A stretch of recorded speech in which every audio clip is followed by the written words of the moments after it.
if you're comfortable telling people how you were paralyzed. If you're not comfortable, that's totally fine. Just because people might be curious, so I thought maybe you'd want to share that. And then if you want to just say a few things about like coping, especially at your level of injury, when you lose that much function, when you go from having full able-bodied functions to nothing, very little, then that coping aspect I think would be important, especially 100%. If somebody is coming for quad content. So if you want to share just a few things about that. So yeah, go for it. So it was like October 4th, 2003. I was riding my dirt bike with a friend out in the bush, and I high-sided, come around a corner, smoked a tree, and broke C4, C5. And it's that quick, hey? Yeah. I knew instantly. He had to leave me alone because we didn't have cell phones back then. And so I had a collapse lung, and he had to leave me alone. Were you scared? Honestly, that was the nice thing about shock. The only thing I was worried about is oh man, I hope no bugs crawl on me. Definitely have lots of guy friends and one girl that's been hurt in doing either motocross or dirt biking. And the funny thing is like I read somewhere that dirt biking is the safest ATV off-road vehicle sort of thing, because generally you're able to bail off. But I do find that like there's some things that you just can't bail off of. And like, it happens quick. I've had way worse accidents on my dirt bike because I used to race. Oh. Yeah. So like that wipeout was really nothing, but it's just there happened to be trees where I landed. Okay, so dirt biking. Now, how about the coping aspect? Because that I think is probably really difficult to come to terms with. Yeah, I mean, a lot of it is: are you close to your family? Do you have good family? Like that kind of support initially. Yeah. Especially because friends, they're not going to really want to be coming, or at least my friends, because they all ride dirt bikes. So we all hate the hospital and don't want to go in there. So since I was in the hospital for so long, like I was in ICU for 8 months on a breathing machine, and then oh my god. Yeah, and then like about a year and a half at the Glenrose. So when you're in the hospital for 8 months, what goes through your head? I'm well, that's a nice thing. You get to go through all the stages of grief kind of, and you're in ICU, which is nice because you get 2 nurses. Well, back then it was 2 nurses to 1 bed, so you're never alone. You're well taken care of. You don't have to worry about pressure sores and all that horror. So, and then you just start learning about your situation, even though ICU isn't really the spot where they teach you. Like, it's nice that the Glenrose teaches you a lot of things. They don't teach you everything. Yeah. Or sometimes they teach you the wrong things, but... They teach it. Rehab teaches you a lot of the wrong things. Yeah. I think rehab is a place to kind of, get a little bit of a handle on what you're going to have to live with, but it's definitely not the place to learn how to have a life. Learning how you have to go to the bathroom and eat and stuff like that is a totally different thing than learning how to thrive or be okay 100%. With your life. And that you do not learn in rehab at all. You got to really go home and figure out what your life is going to look like forever now, and kind of coming to terms with that and coping with your everyday takes some time for sure. Yeah. But I have enough friends with multiple different injuries, and that's one thing that because I have a syrinx, which is it's basically like a cyst in your spinal cord, and it's up in my C level. So they monitor it all the time, and it's definitely taken away hand function at times, and then I've had surgery and it's come back. But the only reason that I am not afraid to become a quadriplegic is because I have friends like you. And I have friends like Margaret, because if you can't see what your life can look like, and actually it's little details like this. Yeah. Like, how do you function with a caregiver? How do you, use the computer? That's been a process. Caregivers are a whole nother conversation, especially when you're a quad, and just finding good help. And that whole, quad caregiver relationship, employer-employee thing is it's a whole ball of wax.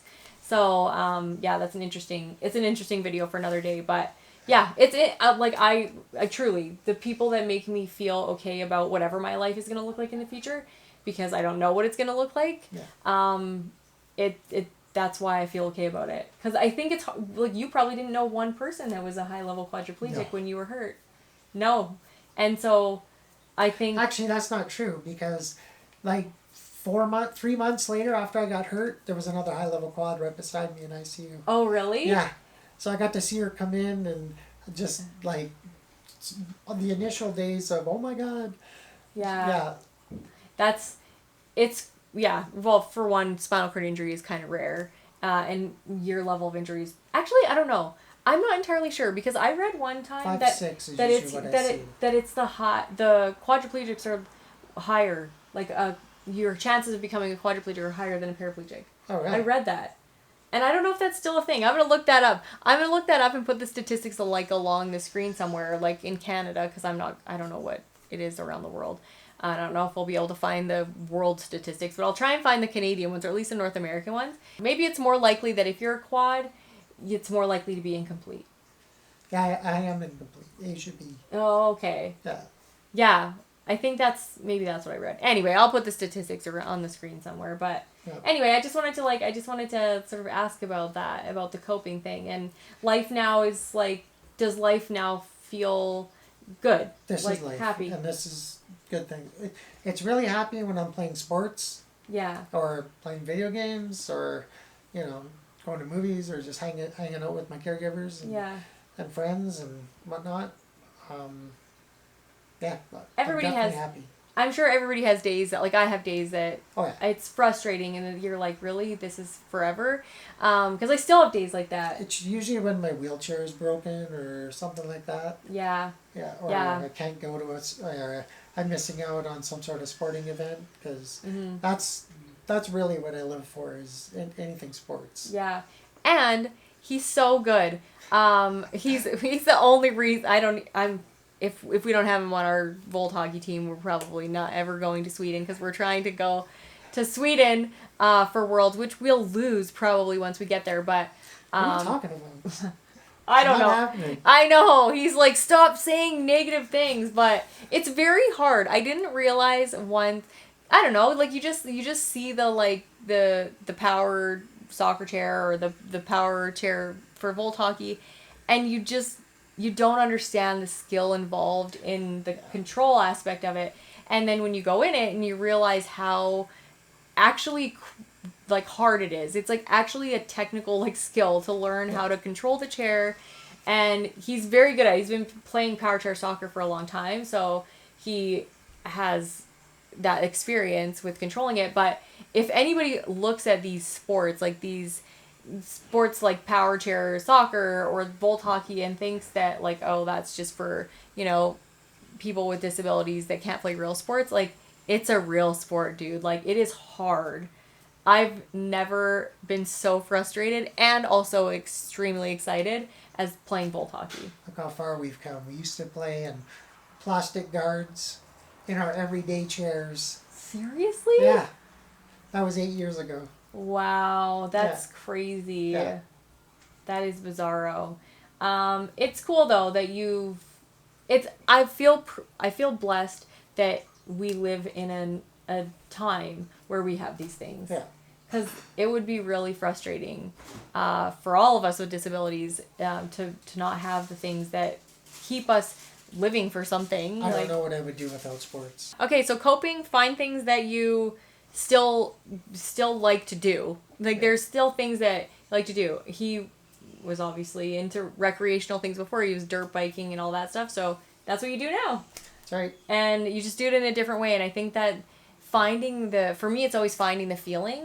It's not the actual, like, thing, because when I was first paralyzed, I thought it was like, oh, I have to play if I can't play baseball the way I played it before, I can't play any sports. Yeah. And now it doesn't matter whether it's baseball or not. Like, I went and did, like, cross-country skiing in a wheelchair, and I'm like, yep, this gives me that feeling. So that's all it is. And Volt hockey gives me that feeling, too, of competitiveness, of a challenge. Oh, yeah. So it's those things that give you that same feeling and a drive to work for.